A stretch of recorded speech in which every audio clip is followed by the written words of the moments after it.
Hey, what's going on, everyone? It's Dead on Dave here. It's time for your SmackDown review. You don't want to watch my SmackDown review? Well, watch it anyway. And to help you, here's some weird anime boob launching. Yeah. You're only going to find that top-level entertainment right here on Dead on Dave Productions. Let's watch some SmackDown, shall we? So many pieces all back together now. What's your vision?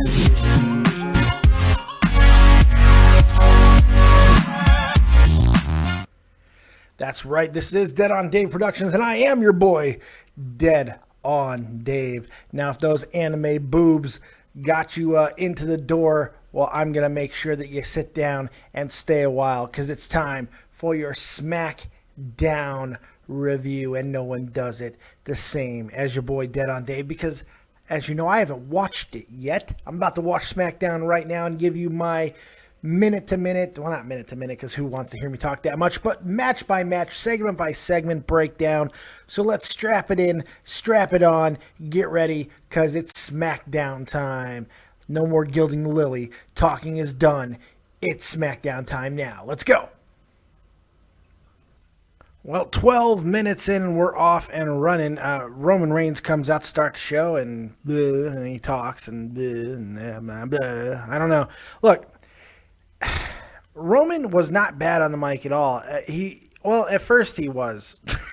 He was bad. The first part of the promo was bad, but they're starting to understand things. Let's just put someone out there who's a worse talker than Roman. Rusev. Let's put him out there, and then Rusev can ramble incoherently, hot summer, cold fish, and then Reigns can just make fun of him. And that's what we got. That's what that's what that was. And it was pretty funny. I don't know if it was good, but I was entertained a little bit through some of it. So, hey, it wasn't so bad. And apparently they're going to fight later, and I don't know, Rusev's going to call Roman Reigns Lana.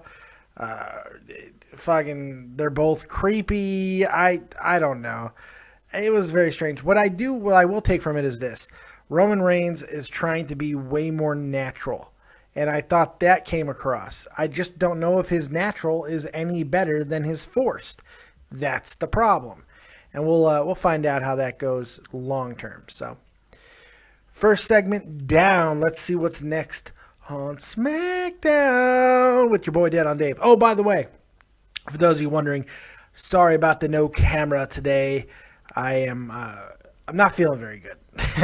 For those of you who've been with me for a long time, you guys know that I have a lot of pain from, I'm medically retired from the Army, for those of you who don't know, and I can't always be on camera, and this is one of those days where it just wasn't happening. But I'm going to soldier through and do this review for you, even if it's just audio. Hope you guys enjoys it. Oh, by the way, you can go over to Joe Cronin's show, and it should be up by now. I tell an epic story on an impromptu show that him and I do. I don't know when it'll be up, but make sure you check that out. There's sex is involved. It's quite a crazy story, and I haven't even told it on this channel, so go check that out. It's going to be great. So let's get back to SmackDown and see what's next. Almost 14 minutes in. What the hell did we just see with the New Day in the back? Holy crap. So they get a production assistant to start clapping. Xavier Woods goes behind him with a basketball hoop, and Kofi dunks on him and poses like he's fucking Shaquille O'Neal. They carry him off as they're chanting. That is so freaking great. I love what the New Day is doing. I love what they do. Absolutely hysterical. God, that's just great. And apparently they're going to be involved in six-man tag a little bit later. Hey, by the way, if you guys are noticing, there's a new top donator, and it's not exactly what it would seem. You see down there, Joe Cronin Show donates $100. Now, you might be a little bit confused by that. That is actually from the GoFundMe that Joe Cronin set up for me a while back when I had my stroke. And everybody donated over, I believe, $300, more than $300. And this is the first payment of that. Joe Cronin goes and puts that in my Twitch alert here, so now everybody can see that that was donated. So thank you guys for donating when I got hurt and when I had the stroke. I appreciate that. So Yeah, it's kind of hard for me to talk about. But thank you guys. It means a lot. You guys are incredible. So, but if you want to donate, just as a little tip, saying, "Hey, Dead on Dave, we love what you're doing," you can go right into the comments, or not the description box. I can't talk. I'm having a bad pain day. I'm sorry, guys. Go right to the description box below. Click on the link, and you can donate to Dead on Dave Productions. Also, if you want a little bit of merchandise for your money, you can go over to www.deadondave.spreadshirt.com and check out all of the merchandise that I have. Yes, the Copious shirt, the Copious mug, the Copious Club shirt, all kinds of good stuff there for you to buy, all designed by the one, the only, the fantastic Isaac Rojas. So make sure you go check that out. Other than that, let's get back to SmackDown and see what's next. 25 minutes in, we got 6-man tag. The New Day versus the Primetime Players, who, hey, they're in action. Holy crap. And Mark Henry.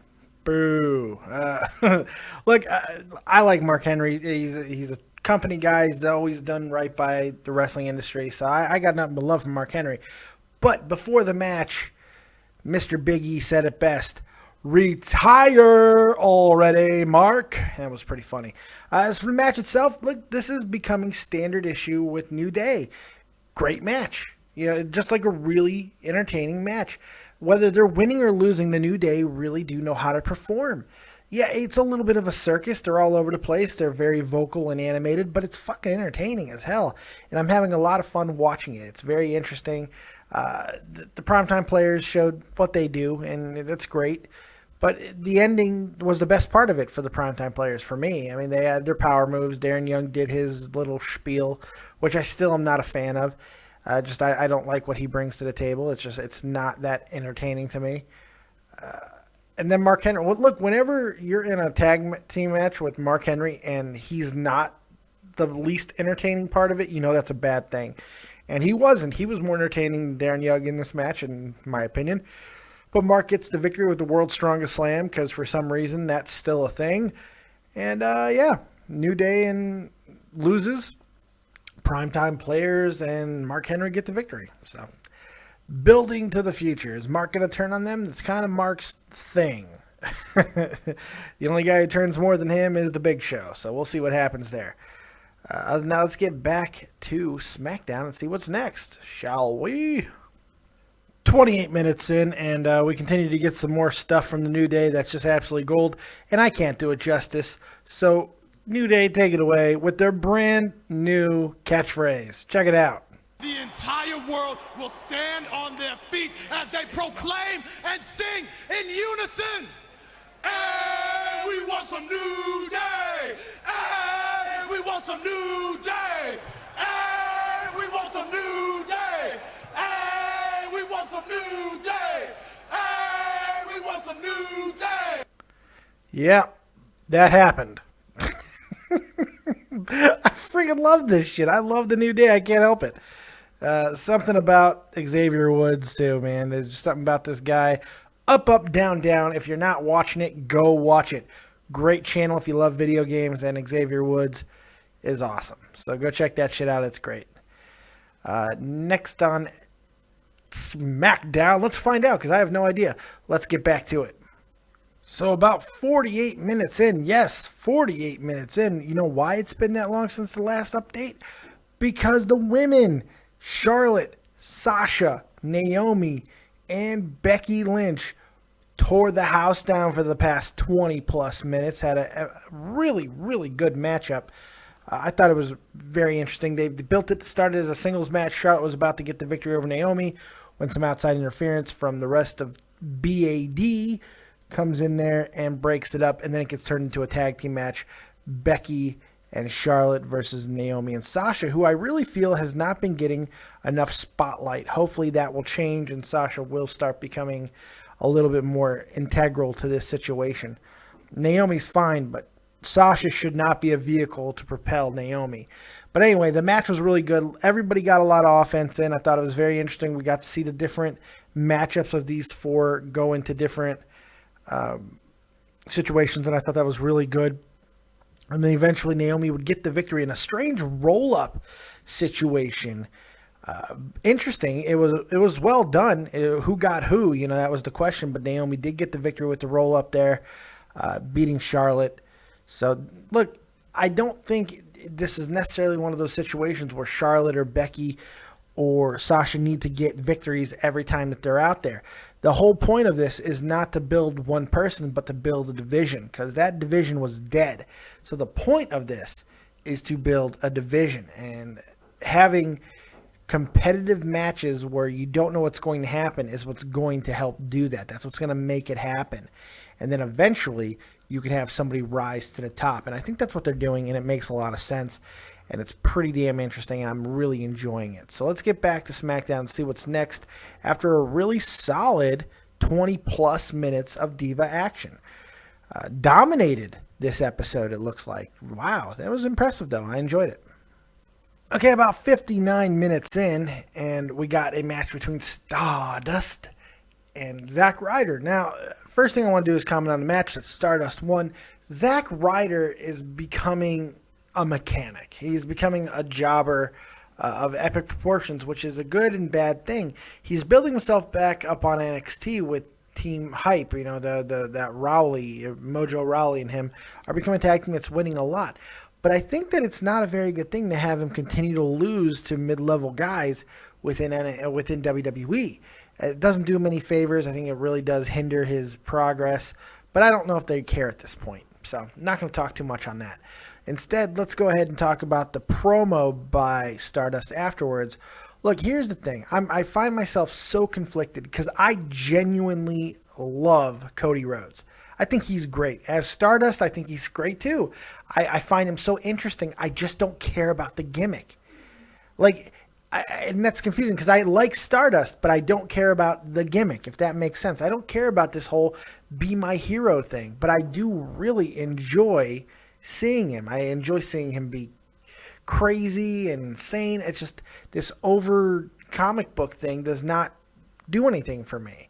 And having the fucking Arrow come on the show on Monday, I don't know. It's going to be a train wreck. But what Cody says, the way he interacts with the crowd, it's fantastic, man. It's great. He's creating, and I love it. I love that. So it's good and bad. You take what you can. Let's go ahead and move on with SmackDown, which mercifully is drawing to a close. It hasn't been a bad show. I don't know. It's one of those weird ones. We'll see how the main event goes. An hour and 3 minutes in, and we got a really boring promo from the Big Show, which I don't give a shit about him cutting a promo on Ryback and Miz. They should have just took the belt off of Ryback when he got the staph infection. There's no point in drawing this thing out. It's so friggin' annoying. I am just like, come on. Let's get a new champion. Let's get some new guys in that. They have better than this. They don't. Let's have fucking Cesaro and Kevin Owens and Neville. Let's have them in the Intercontinental Division for the title. Because this is, it's terrible. It's terrible. Big Show isn't selling me shit. The other thing I wanted to talk about on this little update here is how SmackDown feels. Because of all the recaps from Raw and all the recaps that are going on, it feels like an old school episode of Superstars. That's what it feels like. SmackDown doesn't have its own identity anymore. It's just a vehicle to kind of display everything that's going on. It doesn't feel like its own heart and soul show anymore, and that's a problem. I think it's time to rethink SmackDown if I was WWE. But let's get to the main event and see what Roman Reigns can do with Rusev. Blah. Oops. Wrong button. Now it's time for the main event. I'll hit the right button this time.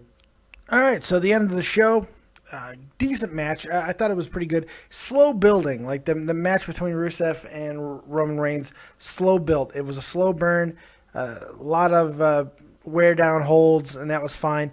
Then when they got some action going, it got really interesting because out comes Summer Rae, who was going to get involved in the match, and then Lana comes out from the back, spears her ass, and then slaps the face off her face. Oh my God, I feel like Owen Hart right now. I'm going to kick the leg out of your leg. Oh my God. Slapped the shit out of her is what she did, and it was pretty cool. And then Roman gets the victory with a spear. And then after that, Bray Wyatt gets on screen, says, I'll accept your match, man. Because I am Bray Wyatt, the eater of worlds. I don't know what the hell that was. But yeah, it was, he accepted it, and yeah, okay, great. So, SummerSlam, the Wyatts versus Shield. Basically, I think we've seen this before, kids. Might be missing a couple of people, but still, it seems familiar. I don't know.